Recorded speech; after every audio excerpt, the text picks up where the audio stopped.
உனக்கு வாழ்வு தேடி தந்ததே இவங்கதான். முதல்ல அவங்க காலில் விழுந்து நீ ஆசீர்வாதம் இல்லைங்க. முதல்ல அவங்க காலில் விட வேண்டாம். அவங்க பணம் கொடுக்கலன்னு இந்த கல்யாணமே நடந்திருக்காது. வாசவன் தான் எனக்கு இருக்கிறது ஒரே ஒரு மகன். என்ன சொல்றீங்க? அவங்களுக்கு கோடி கோடியா செல்வம் இருக்கு, அது எனக்கு தெரியும். ஆனா அவங்க பேர் சொல்றதுக்கு ஒரு குழந்தை பாக்கியம் இல்லையே.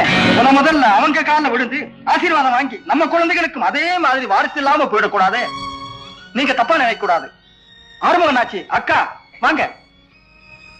5 பிள்ளைகளை பெற்றவங்க நீங்க. முதல்ல இவங்க கிட்ட ஆசீர்வாதம் வாங்கிக்கீங்க வாங்க. உங்க மாதிரியே இவங்களும் நிறைய குழந்தை பாக்கி பெறணும்னு நல்லா ஆசீர்வாதம் பண்ணுங்க.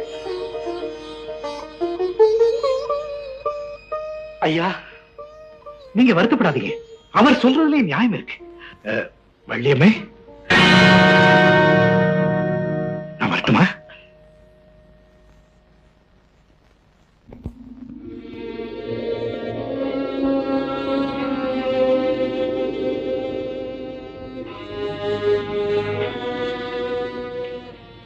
கோடி செல்வம் இருந்தேன், குழந்தை பாக்கியம் இல்லையே. குழந்தை பாக்கியம் இல்லையே. கோடி செல்வம் இருந்தேன், குழந்தை பாக்கியம் இல்லையே. குழந்தை பாக்கியம் இல்லையே. குழந்தை பாக்கியம் இல்லையே.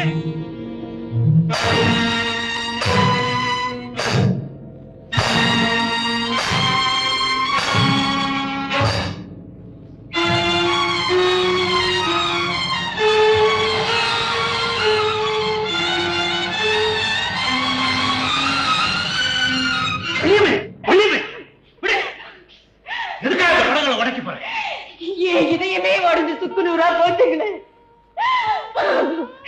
நீ என்ன சொல்ற? தாய்ங்கிற பாக்கியத்தை எனக்கு கொடுக்காத அந்த முருகன் மட்டும் எப்படி இங்க தாயோட இருக்கலாம்? தந்தைங்கிற சாரத்தை உங்களுக்கு கொடுக்காத அவன் மட்டும் எப்படி இங்க தகப்பும் கூட இருக்கலாம்?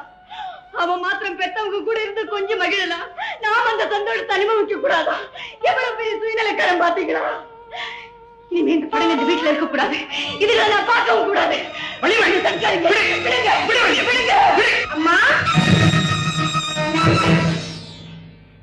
அம்மா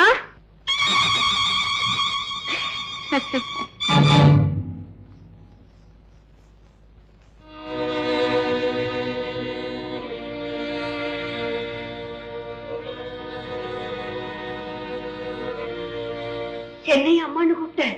ஆமா அம்மா அம்மா அம்மா அம்மா.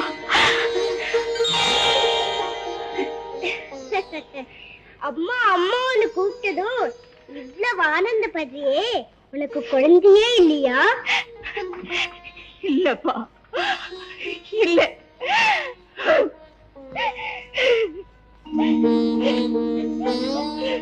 இப்படிதான் எங்க அப்பா அம்மாவுக்கு கூட ரொம்ப நாள குழந்தை இல்லாம கந்தர் சஷ்டி